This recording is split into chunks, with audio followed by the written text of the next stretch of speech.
Hola, buenas tardes, bienvenidos a un nuevo Bar del Encuentro, ya el cuarto Bar del Encuentro. Hoy nos acompaña Mauro Solano, politólogo, director del INAP, ex-director del INAP, para hablar sobre formación y empleo. ¿Qué tal, Omar? ¿Cómo estás? Qué bueno tenerte de vuelta con nosotros. Bien, muchas gracias. Buenas tardes a todos y a todos. Bueno, Mauro, yo soy el que tiene que romper un poco el hielo y hacerte la primera pregunta. Voy a tratar de no ser. Primero que nada, quiero hacer una aclaración. Dudamos mucho con el nombre de lo de formación y empleo porque, entre otras cosas, hay en los últimos tiempos toda una tendencia a vincular la formación y la capacitación y la educación formal con el acceso al mundo del trabajo. Lo cual, no digo que esté mal, pero tampoco es el rol del sistema educativo suministrar mano de obra. Que esto a veces, inclusive cuando se discuten los programas de estudio, la necesidad de cortar los programas para que tengan rápida salida laboral, yo siempre digo que si fuéramos a llevar esto al extremo no estudiaría nadie más Bellas Artes, no habría música, no habría filósofos. Pero bueno, tema aparte, aclarado esto, una cuestión o algunas preguntas que dan mucho vueltas en todo esto es lo siguiente. La Argentina en los últimos 2 o 3 años ha tenido una fuerte recuperación económica. Ahora todo el mundo dice hay una fuerte reactivación de la economía, pero sin creación de puestos de trabajo. O sea, no es paralela a la creación de puestos de trabajo. Los empresarios a su vez dicen, nosotros no encontramos en el mercado personal o gente con la capacitación que necesitamos para lo que es la industria actual, etcétera, etcétera. Y a su vez muchos dicen, el viejo paradigma de los padres de decirle a los hijos estudien para asegurarse luego la posibilidad de tener un trabajo ha desaparecido. Vos que sos un hombre, además de ser un politólogo, además de haber estado en el INAP, sos un hombre vinculado al sistema universitario. ¿Cómo ves todo esto? ¿Qué sensación te da esta pregunta, estos temas? Bueno, antes que nada, agradecerles la invitación acá al Bar del Encuentro. Me permite también reencontrarme con un montón de compañeras y amigos con los que hemos compartido también estos espacios y seguramente algunas de las reflexiones que haremos esta tarde en función de esto me acordaba algunas charlas sobre todo que he tenido en algún momento con Antonio y con otros de los compañeros y compañeras en el ámbito de la capacitación. 1 hora tenemos, ¿no? Sí. A ver, sí, tratando de ordenar un poco lo que planteabas, me parece que ahí hay... Yo voy a tirar varios hilos de los cuales después podemos ir a su vez tirando, ¿no? Para ir tratando de desandar cada uno de los temas, pero en primer lugar hacer algunas aclaraciones, ¿no? Digo, es cierto que hay creación que la economía ha estado en franco crecimiento en los últimos años, con algunos inconvenientes, pero todos los indicadores dan muestra de ese crecimiento. La contracara de eso es que no se han creado puestos de trabajo, no se han creado puestos de trabajo formales. Digo, el último dato es el primero en muchos años que nos muestra que es la primera vez que el empleo informal supera el empleo formal, lo cual es un tema al que tenemos que prestarle especial atención. Otra cuestión es la que vos bien subrayaste de esta noción casi utilitarista que tienen algunos de la educación, ¿no? La cual obviamente yo no escribo, me parece que ahí hay que diferenciar bien, digamos, cuál es el papel de la educación en sus diferentes niveles, de la educación formal, de la formación profesional y sus distintas variantes. Y que evidentemente no tiene que estar de manera directa vinculada con el mundo del trabajo, aunque por supuesto que en la conformación de perfiles, competencias y capacidades, luego la inserción en el mundo del trabajo y las trayectorias públicas o privadas de los individuos tienen que ver con la selección que han hecho también para formar y forjar sus carreras y cómo han incorporado esas competencias y capacidades a lo largo de su vida profesional y laboral. Pero ahí te contestaría algo que lo hubiese dicho el general Perón y que lo dijo también el muchacho Biden hace un tiempo, ¿no? Es que no hay trabajadores capacitados, que ustedes no les quieren pagar lo que realmente se merecen, ¿no? Porque es una pregunta que tiene dos lados, ¿sí? Digo, para entender por qué a veces estamos por ahí de alguna manera, no digo que no esté el problema, después vamos a ver, porque hay determinadas áreas en las que el problema es más visible. Una de ellas es el mundo de las nuevas tecnologías, donde hay una feroz competencia incluso a nivel internacional por perfiles muy específicos, los cuales nos ha tocado en carne propia, digamos, para el propio Estado competir y contar, no solo incorporar, sino retener compañeros y compañeras capacitados para ocupar esos lugares. Es muy difícil, el mercado está muy competitivo, pagan dólares, digamos. Las condiciones que se ofrecen en ese mercado son realmente difíciles de igualar. Pero en líneas generales uno podría hacerse la pregunta para evitar el sesgo, decir, ¿realmente no hay personas capacitadas o con las habilidades necesarias para cubrir puestos en las diferentes cadenas productivas, cadenas de valor y puestos en el mercado? ¿O estamos desfasados en función de las expectativas salariales, ¿no? Digo, esto de, como lo había planteado Biden hace unos años, ¿no? Como retándolos a los empresarios cuando les dijo, bueno, pues paguen lo que tienen que pagar y van a ver cómo la oferta laboral va a estar acorde a la demanda que ustedes requieren. Me parece que completa la visión, por supuesto sin salir de la discusión que tenemos que dar respecto de, obviamente, la discusión de capacidades, habilidades y formación que requieren mucho de esos puestos, que efectivamente son en algunos casos muy específicos, ¿no? Como puede ser que les mencionaba, que hay obviamente hoy literatura abundante que reconoce esa dificultad, ¿no? Lo que se llaman las habilidades vinculadas a la sociedad del conocimiento, a las nuevas tecnologías y que además han entrado en una deriva,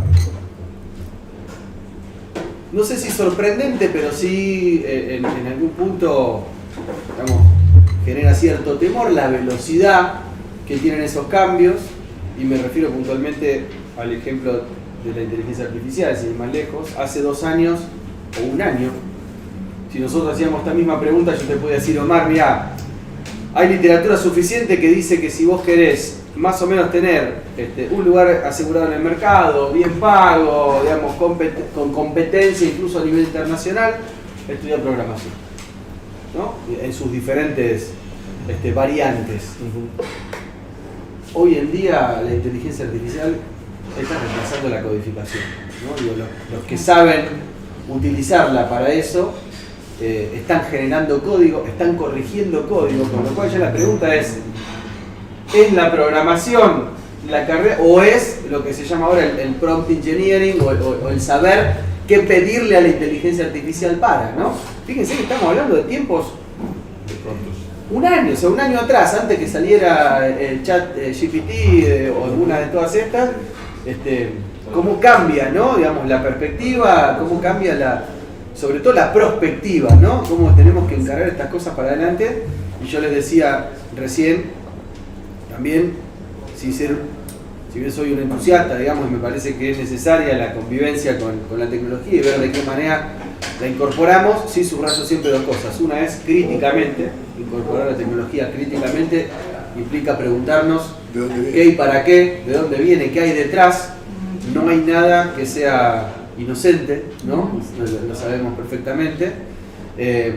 Y en segundo lugar, no fetichizar la tecnología. La tecnología no es ni la solución para todos los problemas, ni tampoco podemos pensar como durante mucho tiempo, por ejemplo, yendo al caso del ámbito público, que es un poco en el que la mayoría de nosotros compartido muchos años y tenemos siempre puesta nuestra mirada y nuestro objeto de estudio en general, la incorporación de tecnología pensando que eso iba a resolver cuestiones que en realidad estaban vinculadas más con procesos, procedimientos. Entonces acá durante muchos años nos hablaron de modernización, que ya tiene una carga implícita. Digo, modernizar es porque consideramos que hay algo que es antiguo, viejo, que no sirve, ¿sí? Digo, ahí también hay algo que analizar. Y en segundo lugar, que muchas veces se equiparó modernizar con lo que se dice en la jerga informática, el fierrerío, ¿no? Digo, comprar computadoras, comprar dispositivos, y suponer que tecnologizar la burocracia iba a tener otro resultado distinto al que efectivamente muchas veces se llegó, que era hacer todavía más rápido y más eficiente las buropatologías o aquellos lugares donde había problemas, ¿no? Porque digo, ese es el problema de la incorporación acrítica. O sea, de despapelizar a digitalizar el libro, digamos. Exacto, porque si no hay detrás todo un trabajo que tiene que ver con definición de procesos, procedimientos, la intervención de los agentes en cada, cuál es el aporte de valor agregado de los agentes, de las y los agentes en cada uno de esas instancias, digamos, a problema complejo, soluciones complejas, digamos. No hay evidencia empírica que nos indique que a problema complejo, soluciones simples, digamos. No. Es algo que se choca contra nuestra inteligencia, ¿no? Digo, no hay una deriva lógica en eso.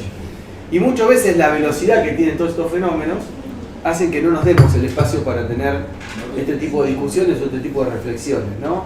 Me parece que ahí es otro de los hilos que dejo en la mesa como para que después eventualmente tiremos, que obviamente nos convoca a pensar y hacerlo digamos, concienzudamente, pero sabiendo que los tiempos son cortos, a cómo preparamos a, sobre todo, la administración pública y a las y los compañeros y compañeras que la integran, para incorporar estas herramientas con esta perspectiva, ¿no? Una perspectiva crítica y una perspectiva de potenciar ese valor, y algo que hemos conversado con vos, Omar, incluso bueno, también con Antonio en alguna oportunidad, ¿cómo hacemos también para preparar esas nuevas competencias, habilidades, digamos, acompañadas por la formación, ¿no? Que es algo que evidentemente también tiene que estar preparándonos a la vanguardia. Perdóname, y también con la remuneración, porque vos decías recién, bueno, páguenle bien. Nosotros en el Estado tenemos una realidad y vos por ahí tenés gente muy capacitada que obviamente no es competitivo el salario que pueden ganar. A eso me refería cuando te decía lo de la sofisticación que tiene hoy el mercado, sobre todo en este ámbito. Pero no podemos tener a los mejores. Es muy difícil, claro, porque es muy difícil incorporar, es muy difícil retener. Digo, cuando vos ves las estadísticas o incluso conversás con los que están en las áreas de informática, nuevas tecnologías, o que han incorporado perfiles vinculados al uso de grandes bases de datos y tal, es muy difícil retenerlos, ¿no? Porque la competencia hace que todo el tiempo estén recibiendo ofertas de trabajo. En muchos casos, la dinámica de ese mercado les ofrece condiciones en las cuales pueden programar, o sea, podrían estar programando acá, en el lugar de la otra esquina, digamos. En la isla Margarita. Exacto, los locus, digamos, el locus, digamos, de la labor, en ese caso, es bien distinto de lo que el paradigma tradicional, digamos, tenía pensado, ¿no? Entonces también ahí tenemos algún punto en el que tenemos que ver cómo entrarle, porque evidentemente la remuneración y las condiciones laborales en general hacen a la competencia de ese mercado. Yo suscribo, me parece que el Estado debe darse esa discusión rápido, porque el mayor riesgo que tenemos, ¿cuál es? Digo, y voy a tratar de ser lo suficientemente dramático para ponerle subrayado y negrita, digamos, a lo que quiero decir.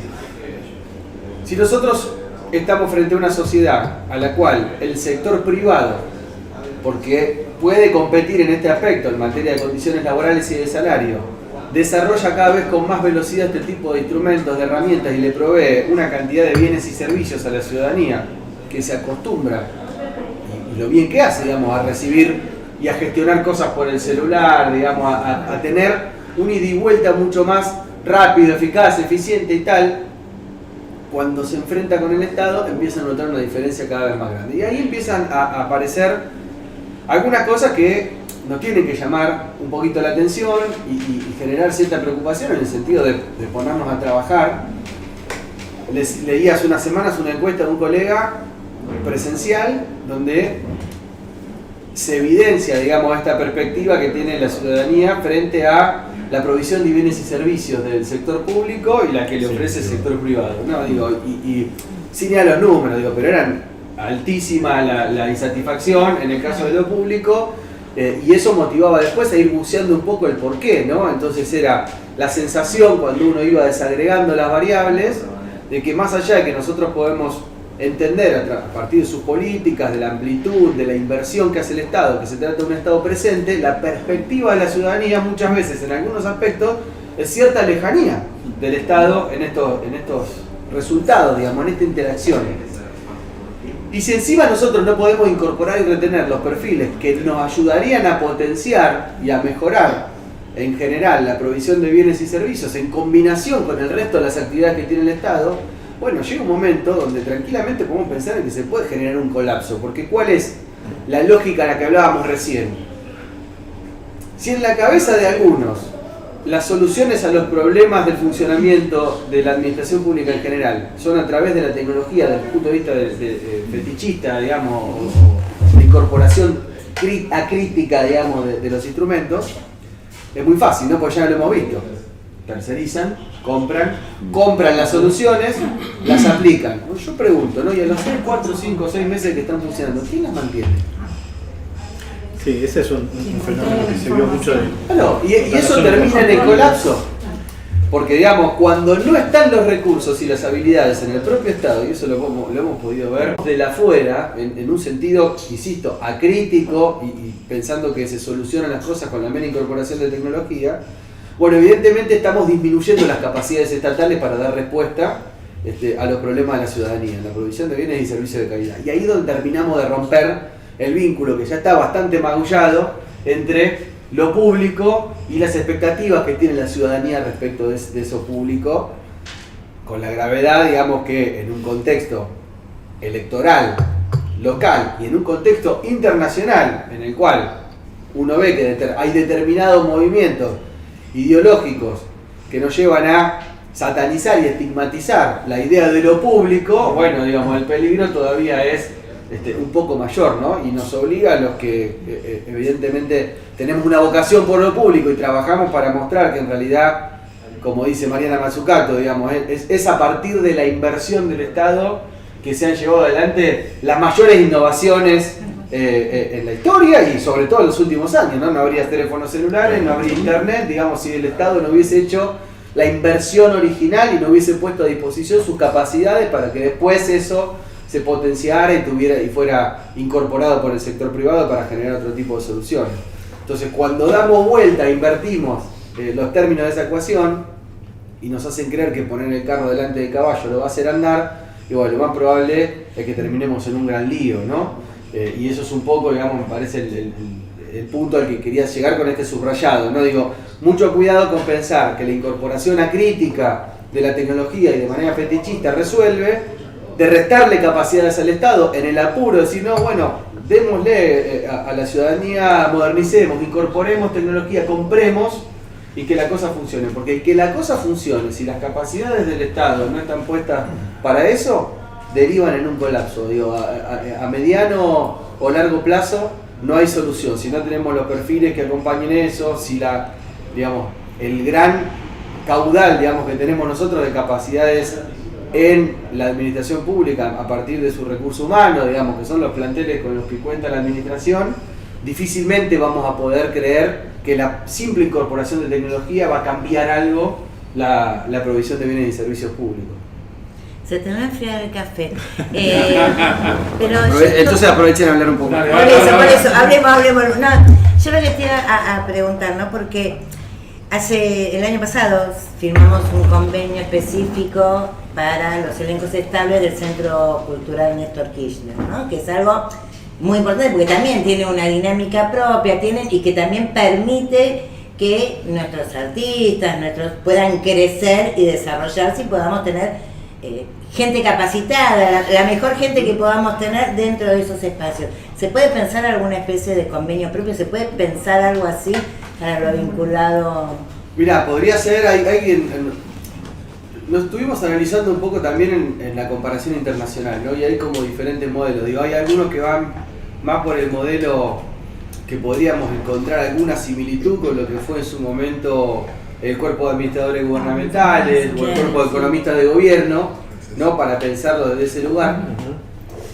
Y hay otro modelo que se asimila más, digo, para simplificarlo, ¿no? En el medio hay una gama de opciones, pero hay otro modelo que se asimila más al de pensar que efectivamente podemos concentrar en un lugar del Estado, como puede ser una especie de agencia u organismo público con algunas características específicas que le permitan tener otra flexibilidad al momento de contratar, que incorpore y retenga y mantenga ese personal, pero que a la vez se pueda nutrir del sistema científico-tecnológico, en el sentido de aprovechar las capacidades que hay también dentro del Estado, pero por ejemplo en las universidades nacionales, en los centros de investigación, y que haya una especie de, lo voy a simplificar mucho, pero una especie de bolsa disponible de recurso humano que realiza investigación y desarrollo en el ecosistema, digamos, de ciencia y tecnología, que estén presentes, digamos, en ese espacio, y cuando el Estado tenga que recurrir a determinada solución, no tenga que recurrir siempre fuera, aunque lo puede hacer, digamos, en una asociación público-privada de algún tipo, o para algunas cosas sí, digo, el tema de compra de hardware por lo general, digo, esas cuestiones es inevitable, pero me refiero al desarrollo, por ejemplo, que es lo que más mano de obra intensiva, digamos, conlleva dentro de este mundo, sí pensar en poder complementarse con el ecosistema científico-tecnológico para contar con determinadas aptitudes, digamos. No soy informático, ni mucho menos, pero para poner un ejemplo burdo, de que seguramente algún ingeniero me escuche y se va a reír mucho, pero así como hay diferentes lenguajes de programación y diferentes tipos de aplicaciones y tal, que se asemeje a la especie de catálogo que suele haber, digamos, para las compras públicas. Entonces saber, bueno, que cuando se requiere una solución con determinadas características, ya sabemos que hay 2, 3, 5 centros de investigación o universidades nacionales o laboratorios a los que se puede recurrir que están especializados en ese campo. O que hay un consorcio de universidades, esto se puede aplicar a través del CIN, digo, hay diferentes maneras, pero son como los dos grandes modelos, ¿no? Digo, tener una especie de agencia dentro del Estado que centralice, incluso incorporando las capacidades institucionales que ya hay hoy dentro del Estado, digo, ARSAT, ENACOM, diferentes organismos que podrían, digamos, unificarse y tributar ahí y generar esta agencia, es su modelo, y el otro, el de un cuerpo más transversal, como puede ser el de AGES o el de economistas de gobierno, que permita esto mismo que decís vos, ¿no?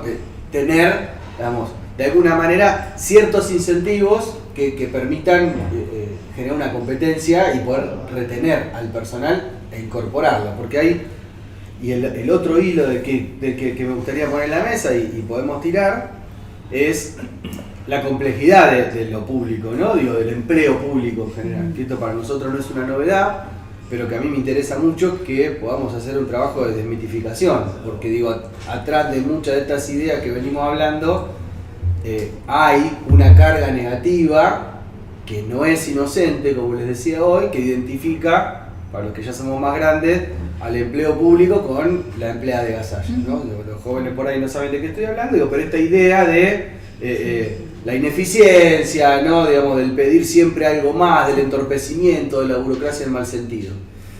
Y en realidad, digo, hay datos pero que no respaldan ni por asomo lo que nosotros ya sabemos porque hemos compartido y compartimos ese colectivo. De los más o menos 3.400.000 o 3.800.000 empleos públicos que hay en todo el país, depende de qué pongamos adentro de ese concepto, pero está ahí, digamos, 3.4, 3.8, el 60% proveen bienes y servicios esenciales. Digo, que en la pandemia vimos que realmente son esenciales. Entonces, digo, ahí primera cuestión a desmitificar. ¿De qué hablamos cuando hablamos de empleo público? Bueno, el 60%, señores, de todo ese universo, salud, educación, seguridad. Listo, no hay mucho para discutir. Después podremos discutir qué calidad tienen, qué tipo de, si tienen carrera, qué tipo de remuneración. Ahí conviven diferentes regímenes y niveles de gobierno, digo, en el ámbito nacional, provincial y municipal. Pero en estos tres grandes sistemas, en mayor o menor medida, insisto, nos puede gustar más o menos, pero es indiscutible que ahí hay un ingreso meritorio, ¿no? Está otra cosa que critica todo el mundo, no, que se entra porque es, bueno, a la carrera hospitalaria sabemos muy bien qué es lo que hace falta para entrar, lo mismo a la educación, y en seguridad todo tiene que hacer mínimamente un ingreso a la fuerza por el que tiene que atravesar, y en algún punto son sistemas de concurso y de mérito. Y cuando vamos al otro plano, digo, y ahí concentrándome en el ámbito nacional, que por ahí es lo que más conocemos, digo, el 45% del personal civil es universitario. Ese dato no lo encontramos en la sociedad en general. Entonces, ¿desde qué lugar podemos decir que el empleo público es la empleada de Gasalla? 45% de los empleos civiles de la administración, universitarios. Entonces digo, hay que tener mucho cuidado también con ese tipo de afirmaciones que a veces se hacen, las dejamos pasar, resultan cómicas, ¿no? Digo, hoy hay personajes en la política que juegan con eso y son graciosos, se hacen los graciosos, y todas estas metáforas bélicas o destructivas, ¿no? Para hablar del Estado, de achicar, reducir, dinamitar, semidinamitar y esto y lo otro. Bueno, pero vamos, ¿cuál es el asidero de eso? Si los datos nos demuestran que en realidad existen las competencias. Ahora, la pregunta es que hago y tiene una respuesta obvia, es, ¿eso quiere decir que está perfecto? Bueno, no, ya recién marcamos 5 o 6 temas que requieren evidentemente un planteo serio a futuro, que implica ver qué vamos a hacer con el recambio generacional, con las dotaciones, qué perfiles vamos a incorporar, cómo vamos a reconvertir laboralmente a los compañeros y compañeras con toda la introducción de estas nuevas tecnologías, que evidentemente, más allá de que uno de los creadores de ChatGPT, ahora están todos arrepentidos, vieron Elon Musk,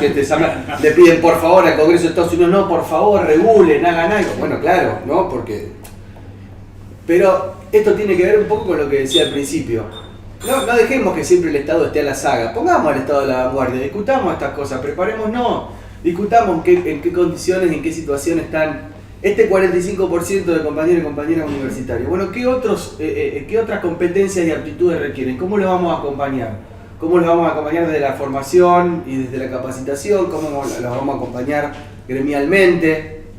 Y bueno, ni hablar de cómo vamos a pensar a la dirección pública, ¿no? Poniendo también un ojo en eso. Digo que hay que también hacerse cargo de ese tipo de responsabilidades y decir, bueno, a ver, es un trabajo que además es difícil de generar incentivos a veces en la política, ¿no? Digo, porque es un trabajo largo. Por eso me parece que actores o ámbitos como este y actores como ustedes tienen una particular incidencia en eso, porque son plazos que exceden en general a los tiempos de la política, ¿no? Yo hablaba a veces de la metáfora cuando doy clase de los 2 relojes, ¿no? Digo, el cronómetro que tiene la política, ¿no? Que va con el segundo, ahí el minuto a minuto, de a ver, bueno, y no, y cómo, y esto impacta, y los votos, y las candidaturas, y el otro reloj, que es el que tiene la dinámica del diseño y la implementación de políticas públicas, digamos, y que transversalmente está cruzado por la administración, que tiene otros tiempos, digo esto,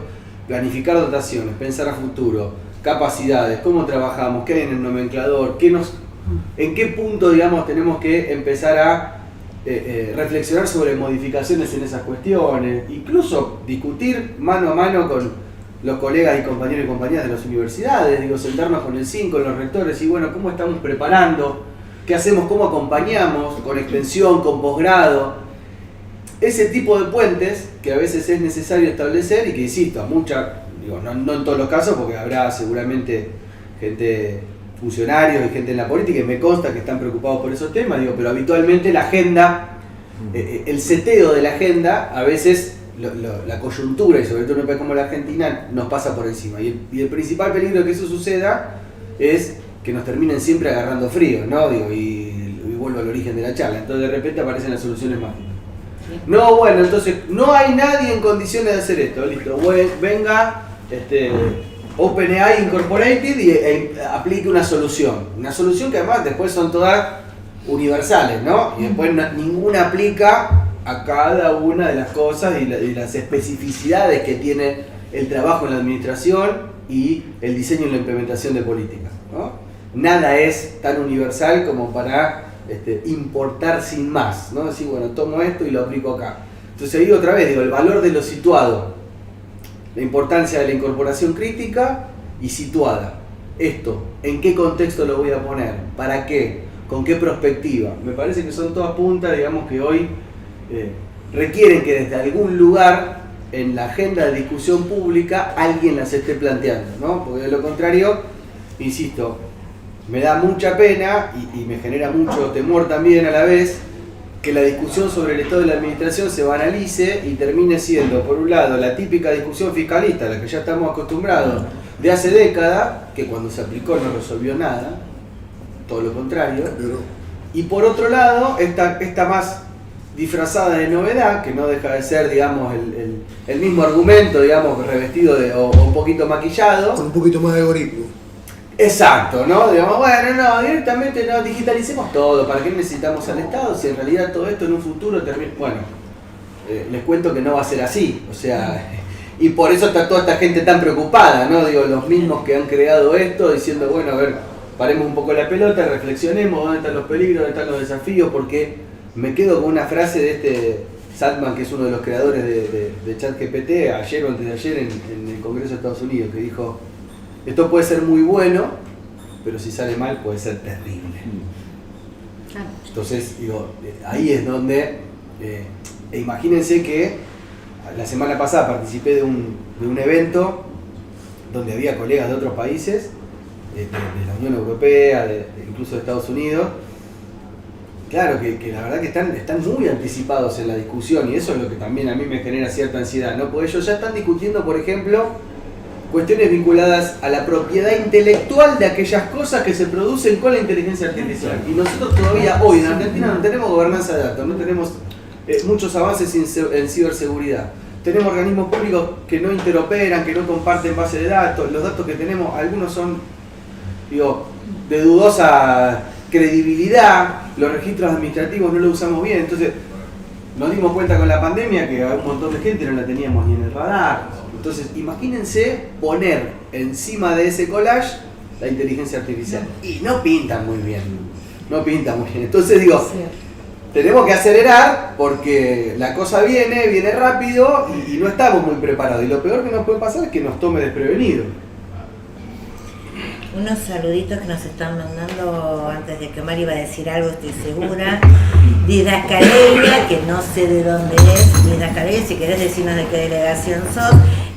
Compañero de la delegación en ACOM, de Trabajo, Justicia y Derechos Humanos, Ministerio del Interior, Superintendencia de Seguros de la Salud, de Nación. Me quedé con la salud. Superintendencia de Seguros de la Nación. Bueno, esto se está transmitiendo en streaming y son compañeras y compañeros que nos están siguiendo. No, yo estaba escuchando a Mauro y lo que pensaba es que, como en otras charlas que hemos tenido, esto nos dispara la pelota hacia un sector que es la autodenominada clase política. Y digo esto porque ahí es donde tendríamos que estar dando algunas de estas discusiones. Me sonreí cuando vos hablaste del fetichismo de la tecnología, porque yo hace poco en un artículo dije que, parafraseando a Marx, cuando en su momento habló del fetichismo de la mercancía, no estaremos ahora cayendo en el fetichismo de la tecnología. Claro, bueno, ahí va. Más o menos por el mismo sesgo. Pero digo esto porque, a ver, varios temas que vos planteaste. Yo hace poco me tocó participar en una reunión donde se invitó a representantes de distintos partidos políticos. Lo primero que me llamó la atención, se suponía que era un ámbito neutral de alguna manera, era que estaban presentes en una reunión los tres que en algún momento fueron secretarios de gestión pública, que de alguna manera tomaron decisiones fuertes en este sentido. Estaba Gustavo Vélez, que fue el que formó parte de la primera reforma del Estado, toda esta historia. Estaba Juan Manuel Abarmedina con todo el tema de la negociación colectiva, el segundo convenio, y estaba Ibarra con todo su tema de el 20 electrónico, etc. Lo llamativo que estaban estos tres, pero no habló ninguno de los tres, se convocó para hablar a algunos académicos universitarios, no voy a dar nombres porque no corresponde, pero son de aquellos que el último vínculo que tuvieron con algo parecido al Estado fue más o menos en la década del 80. Sin ir más lejos, con todo respeto, en algún momento le dije, porque hablaba de los escalafones secos y los escalafones húmedos en la administración pública, le dije que con todo respeto que me disculpara, eso había desaparecido en la década del 80. Y hablaba de los estatutos y le dije que también con todo respeto le quería decir que hace 15 años que están todos los empleados públicos nacionales se rigen por convenio colectivo de trabajo. Entonces, primera gran duda, si la academia tiene semejante descuelgue respecto de la realidad y de la actualidad de lo que pasa en la administración pública, hay motivos para preocuparse acerca de la academia, por un lado. Si por otro lado, cuando esta gente habla en ámbito de este tipo, te dice que primero no hay que sacar ninguna nueva norma, no hay que legislar nada, hay que aplicar las normas que están vigentes en muchas cosas y llevarlas adelante. ¿Qué pasa? Que después luego cuando tienen responsabilidad de gobierno no hacen nada de lo que dicen. Porque vos hablas de cosas, recién como los cargos de conducción en el Estado. Llevamos, yo creo, más de 20 años discutiendo el tema y no lo encontramos, o mejor dicho, no se le quiere poner el cascabel al gato. Y esto tiene que ver con una concepción de la clase política argentina. Y cuando digo clase política lo digo con un criterio crítico, lo quiero aclarar. Que es lo que a mí me respondió una vez un jefe de gabinete, cuando le dije ¿por qué no se llaman a concurso los cargos de conducción? Y él me dijo, qué vivo que eso, si estaban por concurso entonces no van a hacer más lo que yo quiero. Es serio la cosa, ¿no? Porque estábamos hablando de este siglo ya que me dieron esa respuesta. No estábamos hablando de hace mucho tiempo. Entonces, el tema sigue sin resolverse. Cuando se habló de este tema de la dificultad para atraer y luego retener en el Estado profesionales con este tipo de formación, nosotros nos cansamos de decirle como gremio que no tenía por qué haber ningún tipo de limitación. Es más, en un congreso que estuvimos en La Plata, el año pasado, por ejemplo, en Económica, gente que venía de la Secretaría de Gestión Pública nos dice: ¿cómo vamos a contratar expertos en informática cuando tienen que trabajar de lunes a viernes 8 horas? Yo digo, perdóname, discúlpeme, lo que usted me está diciendo atrasa 15 años. Desde el año 2006 eso no existe más en el Estado, porque el convenio dice que hay un máximo y un mínimo de horas a trabajar y que esas horas se distribuyen de acuerdo a la realidad de cada organismo. Ah, no lo sabía, me dice. Era un representante de Gestión Pública. Es grave la cosa. Digo esto, posibilidades de hacer cosas flexibles en el Estado están todas. Están todas. Si quiere hacer un convenio específico para este sector, con mayor flexibilidad horaria, no voy a hablar respecto del locus de trabajo, porque hace 48, 72 horas las más grandes empresas de informática y todo salieron a decir que hay que terminar con el teletrabajo y volver al trabajo presencial. En Estados Unidos. En Estados Unidos es el gran tema del día, porque han comprobado que disminuye la productividad y la creatividad en el empleo, cosa que nosotros dijimos cuando empezó la discusión. Pero el problema es que, como decía Serrat, llegamos siempre tarde donde nunca pasa nada. Porque llegamos a un tema cuando ya van todos para otro lado. Por esta cuestión crítica de incorporar cosas no situadas, ¿no? Copiar. Entonces digo, tenemos un problema en este sentido. Tenemos un problema de normativa que está vigente, que la podríamos utilizar para generar fórmulas más flexibles, más amigables y todo. No las usamos tampoco. Tenemos esta debilidad a comprar enlatados. Tenemos esta tendencia, vos fíjate, y esto sí lo voy a decir porque la representación de los think tank, de lo que podemos llamar Juntos por el Cambio, Cambiemos, como demonios se vaya a llamar, dicen que ellos tenían 5 grupos que estaban trabajando sobre el Estado. Entonces uno de los presentes en este evento que yo te menciono, me dice, sí, pero sacaron 2 documentos, y en los 2 documentos no hay ni siquiera 2 renglones que hablen sobre el Estado y la administración pública. Entonces se miraron y dijeron, eso es cierto, tenés razón, pero estamos trabajando. Digo, hay como un descuelgue de la realidad, y esto es serio, porque nosotros como gremio podemos poner a disposición toda nuestra voluntad de, vos lo sabés, estamos trabajando juntos también en eso. Hemos creado todo un centro para trabajar sobre investigación, desarrollo e innovación del sector público. Hemos hecho convenios con universidades para trabajarlo. Ahora, nos está faltando un espacio acá. Acá hay la decisión política de llevarlo adelante. Y creo que también está haciendo falta un mayor nivel de compromiso de las universidades públicas con lo público. Yo digo, te lo digo por una experiencia personal. Durante mucho tiempo fuimos a hablar, por ejemplo, en la Universidad de Buenos Aires, a decirle a la gente de la Facultad de Derecho: señores, cuando se concursen cargos de abogados en el Estado, pidan participación en los jurados, porque se está discutiendo nada más y nada menos que las incumbencias profesionales para las cuales ustedes forman. Tenés razón, nos dijeron. Fuimos lo mismo a hablar de ingeniería, Nunca, jamás, una facultad o una universidad pidió participar en los concursos profesionales en el Estado. ¿Dónde elaboramos los perfiles para esos concursos? ¿Dónde está la usina que esté pensando en de acá a 3, 4, 5 años qué tipo de personal vamos a necesitar, qué tipo de formación, qué perfiles y hacia dónde los apuntamos?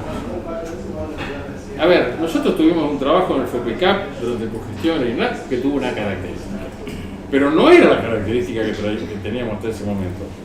En general, de parte del Estado ha habido siempre muy poca iniciativa en términos, debería decir, nosotros, como empleador, vamos a pensar en el Estado empleador. Vamos a necesitar esto.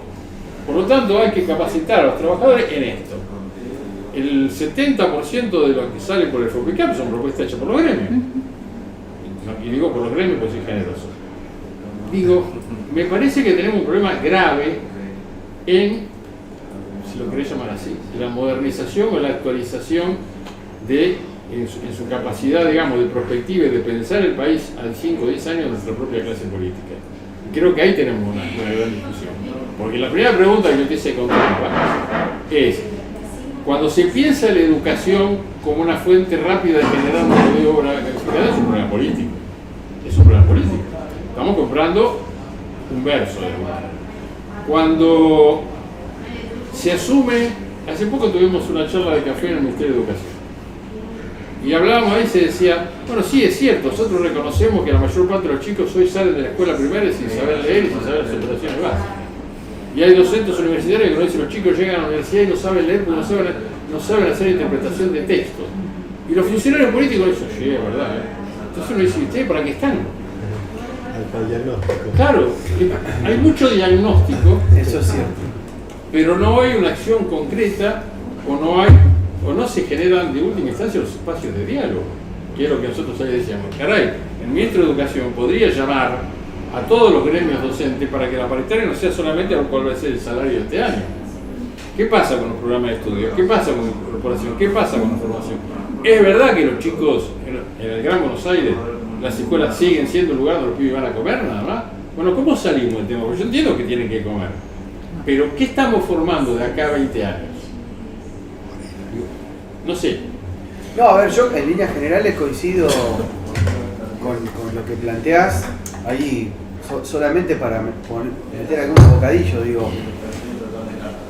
Es cierto que en las universidades y en la academia hay un poco de todo, ¿no? Digo, para hacer un poco de justicia, digo, yo tampoco voy a dar nombres, pero hay un conjunto de universidades públicas nacionales que vienen trabajando muy bien la cuestión sobre todo de la adaptación y del uso de nuevas tecnologías de manera crítica y situada. Digamos, hay grupos bien interesantes que incluso estuvieron en algún momento participando en un espacio abierto en el marco del Consejo Económico y Social, digamos, y aportando ahí soluciones y propuestas concretas.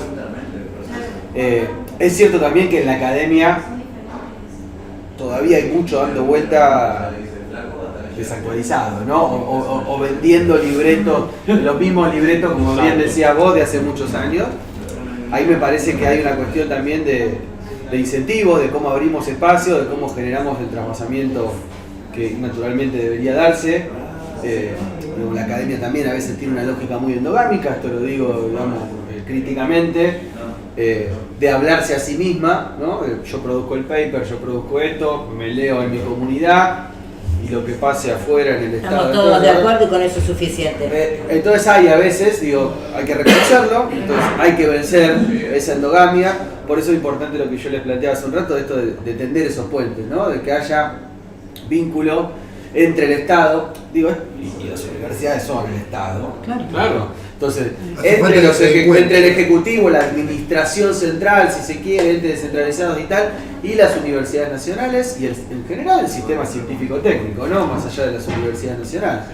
Sí, perdóname, con una compañera, Isabel Ackerley, dice, trabajé en el CONICET y nunca se entabló una interrelación entre investigación y necesidades del Estado. Bueno, ahí tenés un comentario de alguien que lo vivió de carne propia, ¿no? Por eso me parece que el planteo, digo, y en relación a lo que yo decía de los tiempos, porque eso tiene que ver, digamos, una parte de por qué la discusión política o por qué la dirigencia política muchas veces no toma estos temas para resolverlos. Obviamente hay cuestiones de incentivos, hay cuestiones de tiempos, hay cuestiones de costos, hay cuestiones de miopía, tiene que ver con la construcción de liderazgos, ese es todo otro capítulo aparte.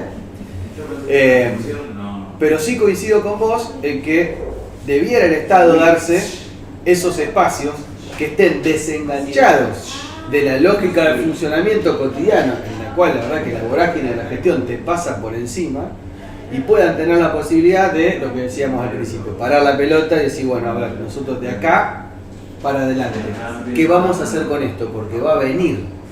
O sea, vamos a hacer la casita de paja, la de madera o la de ladrillo, porque el lobo va a venir.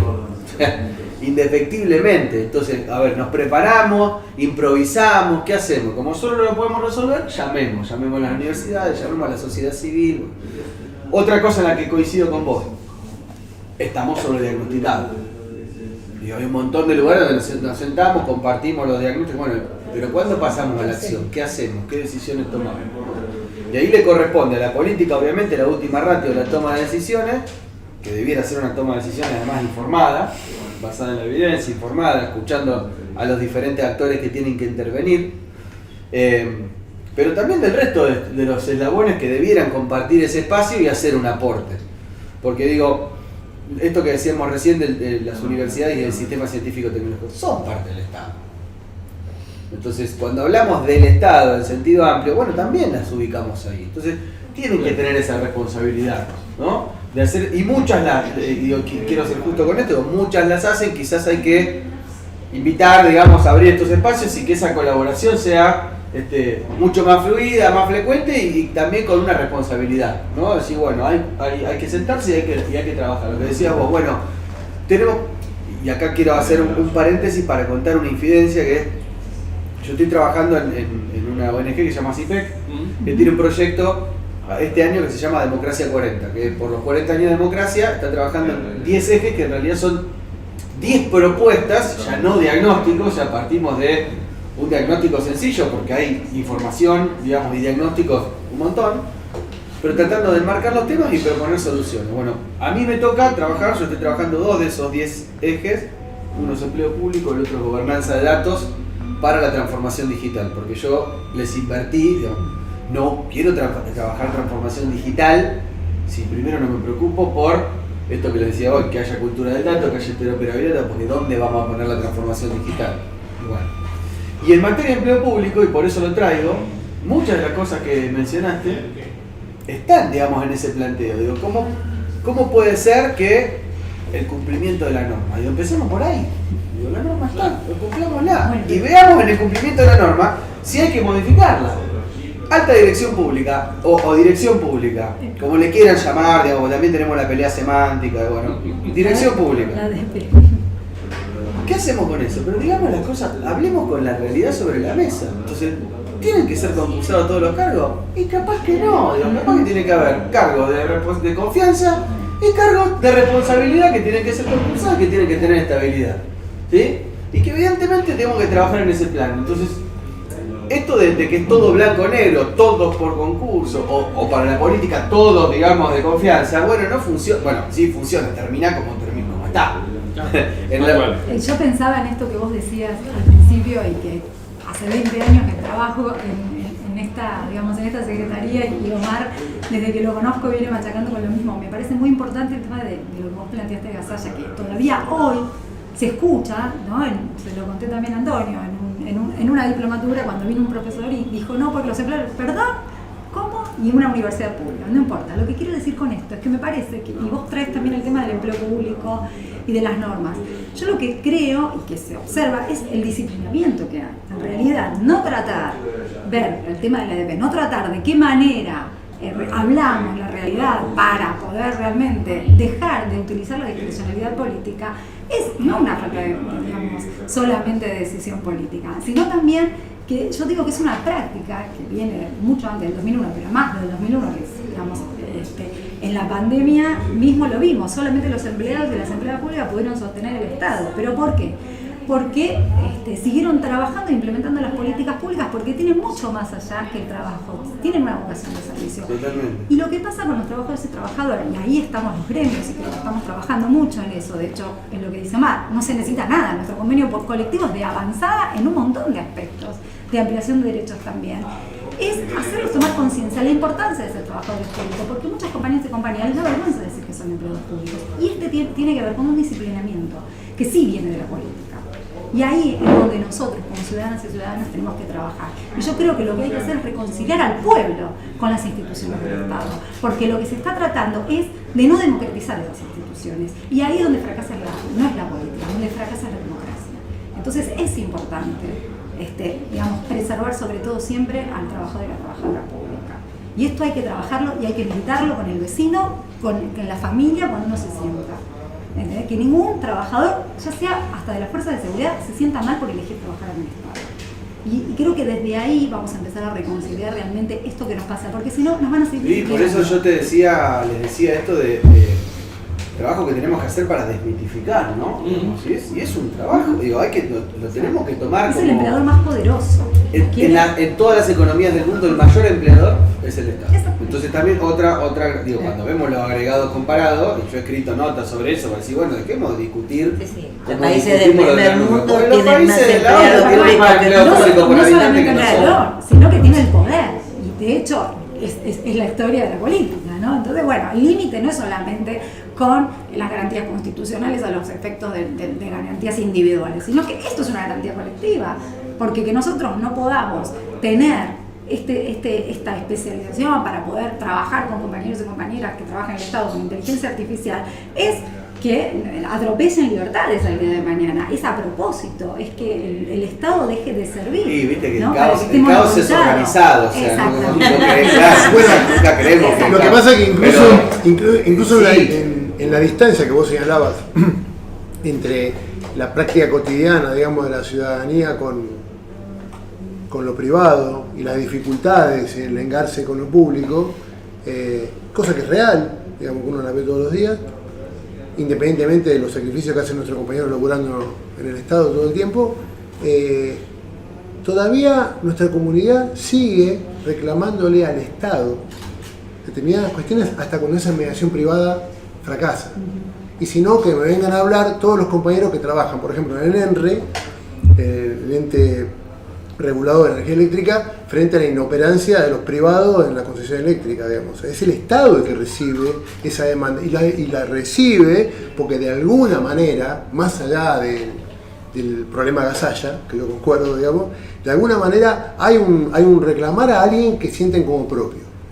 Y me parece que ahí es donde hay que recuperar esa instancia. Hay un sustrato, nos tenemos que quedar con un mensaje optimista, digamos. Yo arranqué diciéndole lo de la encuesta de este colega que marcaba, digamos, la sensación, pero a la vez, cuando en otros muestreos que hemos visto, donde se le pregunta al ciudadano por su preferencia, digamos, y se le consulta puntualmente, ¿usted cree que el Estado tiene que resolver cuestiones vinculadas a educación? Y contestan masivamente que sí. Entonces, ahí es donde, digamos, tenemos el sustrato para trabajar y para, en esta cuestión que yo les decía, de la desmitificación y poner en valor, y vuelvo al origen por ahí de la charla, no solamente en materia de poner en su lugar y de mejorar y potenciar las capacidades y las competencias, digamos, que tienen las y los agentes, sino también en esta otra parte a la que no se le ha prestado mucha atención, pero que nos hace un colectivo, que son las dimensiones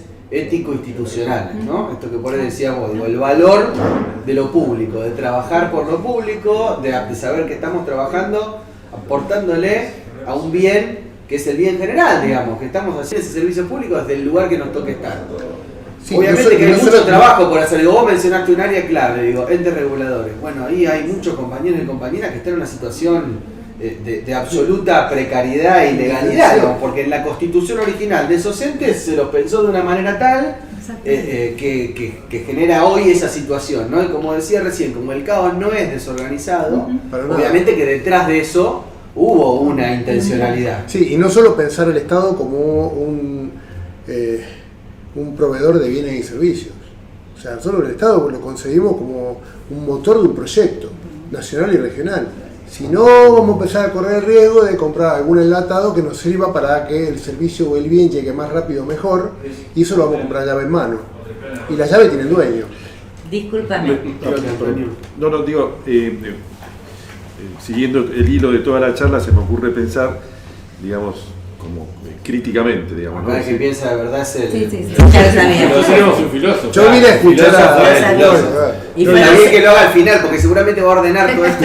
No, al contrario, mi corriente filosófica es desordenada. No, digo, me parece como que hay una ausencia de la demanda de un espacio, porque no está existiendo un espacio, y el espacio es el espacio del debate y la discusión política, porque por un lado tenemos un espacio ocupado por la política, no, por los políticos, y un espacio donde lo llevamos adelante los trabajadores a través del convenio colectivo, ¿no? Por ejemplo, ¿no? Ahora, cuando hay que ejecutar políticas que están justamente determinadas por el gobierno que ha ganado unas elecciones, y en el momento de ejecutarlas, las políticas, quien las ejecuta somos los trabajadores y trabajadoras. Y ahí es donde me parece donde hay una mirada acrítica por parte de los trabajadores y trabajadoras en la ejecución de esa política. Y nos contentamos a veces con ejecutarla y punto, sin tener una mirada crítica. Esto va llevando permanentemente, con el correr del tiempo, a que nos conformemos, como decían recién muchos compañeros, en esa ejecución, pero no hay un espacio donde discutamos. Lo que quiero decir, el trabajador público como ejecutor de la política también debe tener un espacio, no solamente como un mero ejecutor. Sí, es más, sino como... permitime que te haga una pequeña corrección. En la literatura de política pública está mucho más que probado que el éxito de una política pública, gran parte de ese éxito, está atado a la participación desde el origen, desde el diseño de la política, de quienes lo van a implementar. Es que Y ahí en, es este donde vos ves sentido, que hay- y en este sentido digo, por ejemplo, política de capacitación. Todos sabemos, o la mayoría de los organismos, que justamente casi todos los organismos se niega la participación o se ignora la participación y está en el convenio colectivo. Así es. Los consejeros gremiales de capacitación que deberían participar en los planes estratégicos de capacitación, muchos coordinadores de capacitación y direcciones de recursos humanos no le dan ni 5 de bolilla. Y nuestros propios compañeros no terminan firmando eso por esta cosa de, y bueno, vamos para adelante, que todo siga funcionando y punto. Y ahí es donde me parece que, autocríticamente lo digo, y diciendo lo que vos decías, que no tiene que ser la capacitación una cuestión utilitarista, sino tiene que haber una formación crítica en serio, digamos. Nuestros compañeras y compañeros, lo decías vos recién, son los que contribuyen al bien común. Y eso no somos, digamos, empleados de una fábrica, digamos, donde se maximizan beneficios. Bien común, digamos. Entonces, yo me acuerdo hace muchos años, cuando empecé a trabajar en profesionales, uno de los trabajos que hicimos fue si se podía medir o no la productividad en el Estado. Me acuerdo lo que hicimos con Armando Fama, lo hicimos el trabajo. Donde ya pensábamos esto, digamos, ¿cómo podemos medir la productividad si lo que nosotros, digamos, producimos es bien común? Y yo creo que sí, yo creo que eso es una tarea crítica que hay que empezar a hacer y efectivamente medir la productividad. Me interesa mucho ese punto. ¿Lo tienen en el trabajo? Tendríamos una que digresión. Claro, pero lo estuvimos trabajando básicamente, sí. Me Sí, interesa. porque Es clave, ¿eh? Es clave. Porque es una manera de contribuir decididamente a la desmitificación. Totalmente, sí. vos fíjate cómo se habla del Estado, y eso tanto lo que yo llamo los neoconservadores, no neoliberales, como incluso la gente, los que son del palo, se habla de la eficiencia, ¿no? Se habla de el Estado de la utilización de los recursos públicos, pero no hablamos de la eficacia. ¿Para qué? No hay una medición real y concreta de los resultados de las políticas públicas. No, lo hay. Hay todo un capítulo de evaluación de política pública que no ha estado ausente de manera permanente. Porque si nosotros asimilamos productividad a no gastar demasiado, estamos en el horno. No. Claro, porque es el concepto fiscalista, lo Es que el hablábamos concepto hoy. fiscalista, totalmente. Me cierra el Excel. Bueno, no, que me cierra el Excel no quiere decir que hice las cosas bien. Bueno, ahora, nosotros no incorporamos esto porque si gastamos un montón, que este es otro fenómeno a veces de los gobiernos de corte popular, que decir, bueno, pero gastamos un montón de plata en políticas sociales, está bien. Sí. ¿Cuál es el impacto que me Claro, dice? ¿cuál es el impacto? tiene? ¿Qué resultados hubo? ¿Qué pasó con eso? Bueno, ahí sí podemos empezar a hablar de cosas. Y cuando vos de productividad, yo siempre uso el mismo ejemplo, cuando vos hablas de la participación y el compromiso de los trabajadores ab initio, como decimos los abogados, ¿no? Desde el comienzo, y la incorporación de tecnología y la transformación. El Estado tiene dos casos muy puntuales y muy concretos de demostración de una transformación, con perdón de lo que voy a decir, copernicana, como diría alguien, de una política pública. Una es el tema de los documentos y de los pasaportes. Había pocos sectores, los más viejos recordamos la época donde perder el DNI significaba ir a la policía que nos dieran un papelito con el número que teníamos y la constancia que estaba en trámite y pasamos 5 años. Yo como platense nacido y criado, sacar el pasaporte, había que venir acá, pasar Claro, Colón, sí. era una excursión. Nosotros veíamos todavía todas las cajas de zapatos, pues yo las vi, con las fichas de todos nosotros y cosas por el estilo. Bueno, un buen día se decidió y se hizo toda la transformación con los mismos laburantes que ya estaban ahí. Y yo he ido después, siempre cuento la misma anécdota, porque la inercia que uno tiene, llamé a un compañero y le dije, che, necesito ir a sacar el DNI. Me dijeron, pero pedí el turno por internet. Dije, mirá, qué mal compañero. Ahí me cayó la ficha, lo pedí, me lo dieron para tal día, tal hora. Llegué pensando, bueno, voy a comer una cola. Y no, llegué, me dijeron, usted, tú. Y yo veía a las mismas empleadas que yo veía antes, trabajando con los ficheritos y con todo eso, con su, digamos, su PC trabajando. Porque como participaron desde el origen, se apropiaron de la transformación. Esa es Y lo llevaron a lo que es hoy. Y el otro fue el famoso elaboración del padrón de usuarios de las obras sociales. Se gastó guita, se contrataron consultoras, pero a morir, hasta que en el año 2003, por ahí, cuando el país en crisis, no había más plata para gastar en consultoras, no se podía contratar a nadie, el que estaba en la Superintendencia de Salud le dijo a los laboratorios: ¿ustedes se atreven a hacerlo? Sí, le dijeron. Y se hizo el padrón de usuarios de las obras sociales que llevábamos 10 o 15 años pidiendo que se hiciera. Esto significa, cuando hay decisión política, cuando se involucra y se compromete a los trabajadores desde un comienzo, y cuando digo se los compromete, se los escucha, se construye la política en conjunto y se lo lleva adelante con decisión, los resultados salen y se ven. El problema es que son siempre esfuerzos aislados. Perdón, ¿cuándo hacemos la segunda parte? Claro, porque se nos terminó el tiempo. Yo soy materia dispuesta. Por eso se nos terminó el tiempo y ahí hay un montón de cosas que quedaron. Si lo encuentran, pero estaría bueno trabajar. ¿Cuántas veces los compañeros dicen esto no se puede hacer porque falta tal cosa? Y no los escuchan los políticos o no los escuchan los directores que no son de los carrera, funcionarios de los turno. funcionarios de turno, porque se quedan con que, bueno, lancé esto, pero no, mira, si lo implementás de esta manera puede salir mejor, puede llegar a más. Y no escuchan, y quizás el problema de la implementación de la política pública está, no sé, en atención al cliente, una pavada que lo resolvés y tenés datos, y con datos vos hiciste gestión. Y esa es también lo que te va a ayudar para, digamos, sacar adelante lo que uno quiere hacer, ¿no? Bueno, yo creo que sí. Bueno, eso es lo que... Me encantó, les agradezco un Bueno, montón. quedamos entonces, ya te quedas comprometido para la segunda La parte. segunda parte, Cuando sí, sí. quieran, y podemos seguir hablando de esto. tema Sí, que sí, me parece sí, sí. que ¿Cómo no? tenemos un desafío ahí para... Bueno, muchísimas gracias por acompañarnos y los esperamos el próximo miércoles en otro Bar del Encuentro. Gracias.